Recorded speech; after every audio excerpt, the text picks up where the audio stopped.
नमस्कार साथियों, एक बार फिर से आप सबका बहुत बहुत स्वागत है। सबसे पहले आप सबको दीपावली की शुभकामनाएं। पिछले कुछ दिनों से बहुत सारे लोग कमेंट कर रहे थे कि सर दीपावली का त्यौहार पर कुछ आप अपने व्यू रखिए, कुछ बताइए हम लोगों को कि आखिर इस त्यौहार को मनाने का मकसद क्या है, क्या आज इसकी प्रासंगिकता है, क्यों मनाया जाता है, कुछ अपना विचार आप रखिए। वैसे तो हम सब लोग जानते हैं कि क्यों मनाया जाता है। धार्मिक कारण में अगर आएंगे तो कहा जाता है कि मर्यादा पुरुषोत्तम भगवान श्री राम रावण का वध करके जब अयोध्या वापस आए थे तो लोग खुशी में पटाखे छोड़े थे और दिए जलाए थे। तब से ये परंपरा बन गई है और उनकी याद में हम लोग जो है दिए जलाते हैं, पटाखे फोड़ते हैं। ठीक है, धार्मिक कारण है हिंदुओं का। लेकिन मैं ये समझता हूँ, मेरा ये मत है, मेरा ये विचार है। अगर आप जानना चाहते हैं तो वीडियो को पूरा देखिएगा, स्किप मत करिएगा। उसके बाद आप अपने विचार रखिएगा, कमेंट करिएगा। पहले आप हमारी बातों को बहुत गौर से ध्यान से सुनिए। हमारा ये मत है कि जो भी कोई त्यौहार होता है उसको धर्म से नहीं जोड़ना चाहिए। बेशक हम हिंदू धर्म के हैं तो हमारा एक हिंदू का सिंबल है लक्ष्मी गणेश की पूजा। बहुत सारे सिंबल हो सकते हैं जो अन्य धर्मों को पसंद न आए या उनको स्वीकार न करें, लेकिन कोई भी त्यौहार हो उस त्यौहार का उद्देश्य ही है कि सबको साथ लेकर के चलें।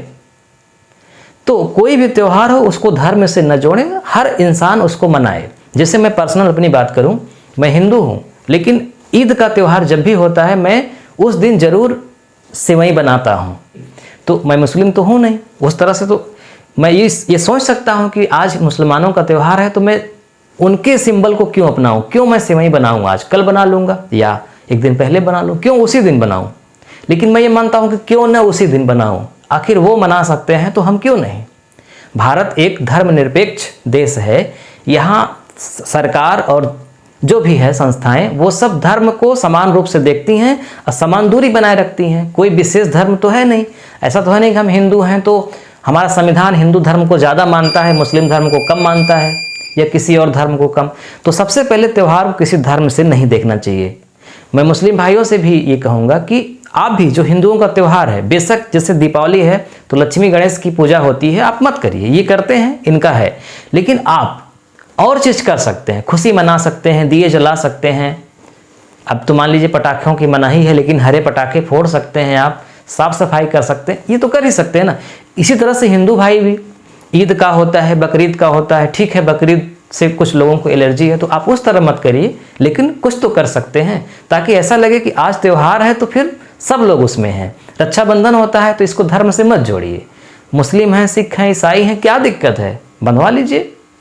अगर धर्म से जोड़ करके एक ईर्ष्या होती है, एक दूरी बढ़ती है, तो किसी भी त्यौहार को मैं समझता हूं कि उसके जो धार्मिक पक्ष हैं उसको निकाल करके अन्य धर्म के लोग भी उसमें शामिल हो सकते हैं, इसमें कोई शक संदेह नहीं है। क्रिसमस का त्यौहार है, कौन नहीं मना सकता, सब मना सकते हैं, तो सब मनाना चाहिए।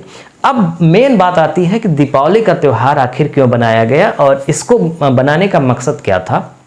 तो मेरा ये विचार है, मेरा ये मानना है कि देखिए, भारत में जब बरसात होती है, हालांकि बरसात बहुत समय में होती है, ठंडी में भी होती है, बरसात के समय में होती है, गर्मी में होती है, लेकिन जो बरसात वाली जो ऋतु है, जुलाई अगस्त वाली, इसमें पूरे भारत में वर्षा होती है, लगभग पूरे भारत में वर्षा होती है। और बरसात के बाद चूँकि भारत गाँव में बसता है तो चारों ओर कीचड़, मिट्टी, गंदगी फैल जाती है।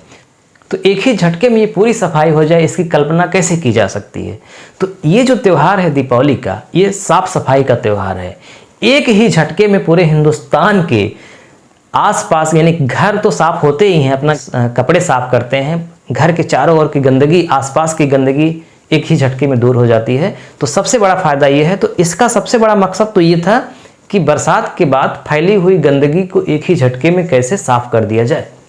दूसरा, चूँकि बहुत गरीबी थी, उपज बहुत कम होती थी, खाने तक के लिए भी नहीं पैदा होता था। ये इतिहास की बात है, बहुत पहले क्या होता था वो पुराणों की बात है, हम उसमें नहीं जाएंगे। उसका वैज्ञानिक कारण उसका क्या है हमको नहीं पता, लेकिन जो इतिहास में हमने देखा है, पढ़ा है कि उतना ही खेत था लेकिन खाने के लिए भी नहीं होता था। जबकि आज उतना ही खेत है और खाने वाले बढ़ गए हैं, फिर भी उससे बहुत ज़्यादा हो रहा है ना। तो लोग क्या होता था कि केवल मतलब किसी तरह से अपना पेट भरते थे, कोई खुशी का, हर्षोल्लास का जीवन उनके पास नहीं था।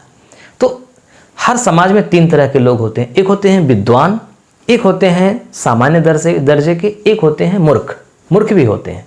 लेकिन जो विद्वान होते हैं वो समाज कैसे चलाया जाए इस पर नियम बनाते हैं, कानून बनाते हैं, किताबें लिखते हैं।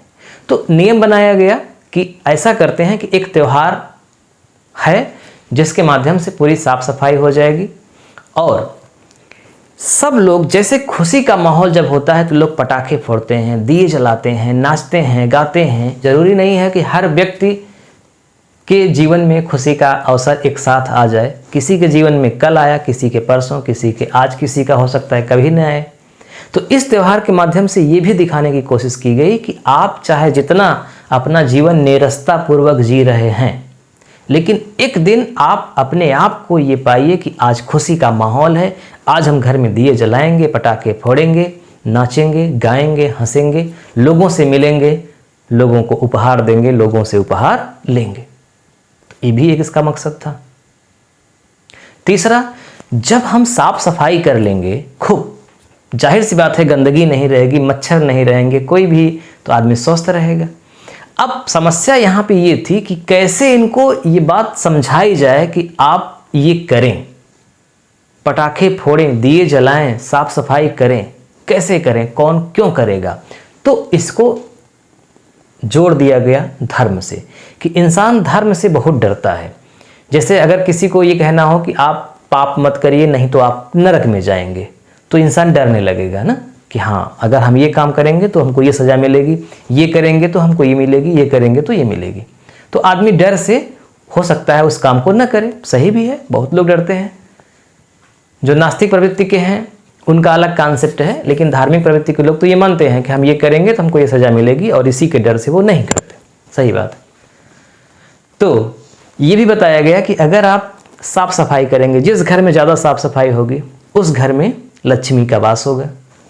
तो ये बता करके इस त्यौहार को एक तरह से शुरू किया गया। ऐसे ही बहुत सारे त्यौहार हैं जिनका धार्मिक कारण है, लेकिन वैज्ञानिक कारण इसका क्या है कि साफ सफाई से हम स्वस्थ रहेंगे, अच्छा माहौल रहेगा, हमको सकारात्मक ऊर्जा मिलेगी और हम आगे बढ़ेंगे। सही बात भी है, इसका वैज्ञानिक रीज़न ये है।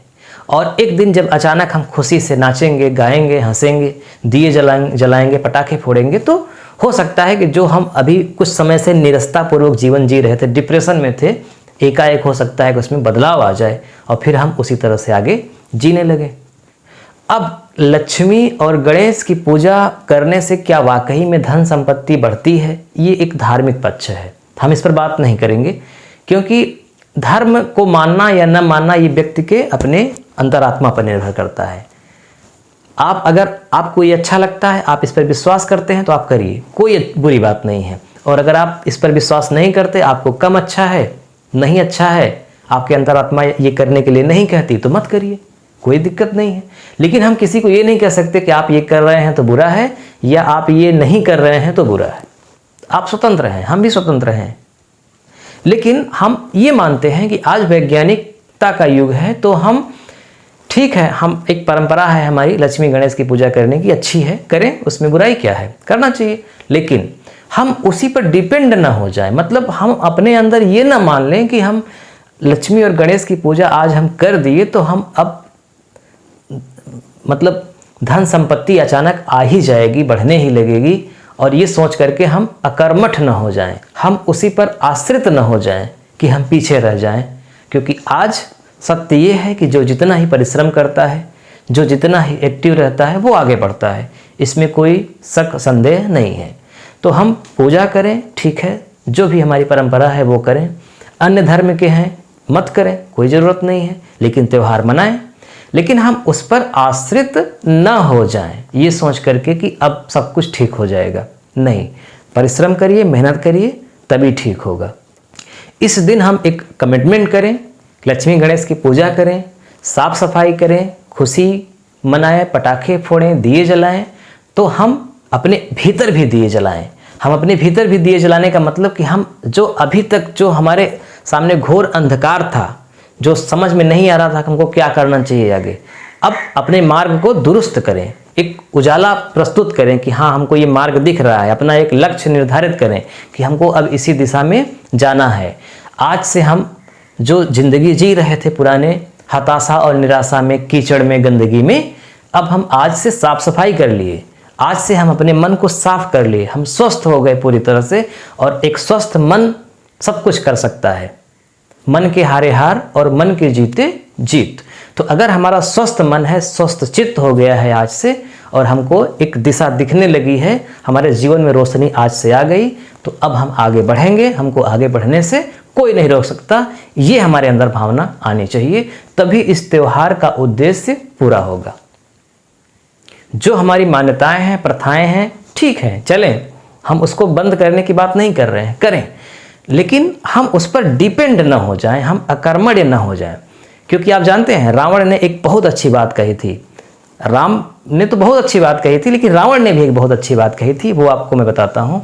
कुंभकर्ण और रावण का जब संवाद था तो कुंभकर्ण ने रावण को बहुत समझाया कि भैया आपने गलत किया, माता जगदम्बा को आप हर लाए, ये सब। तो रावण ने एक बात कही, उसने कहा कि जो बीत गया बुद्धिमान उसका शोक नहीं करते, और कर्मयोगी भविष्य की चिंता नहीं करते।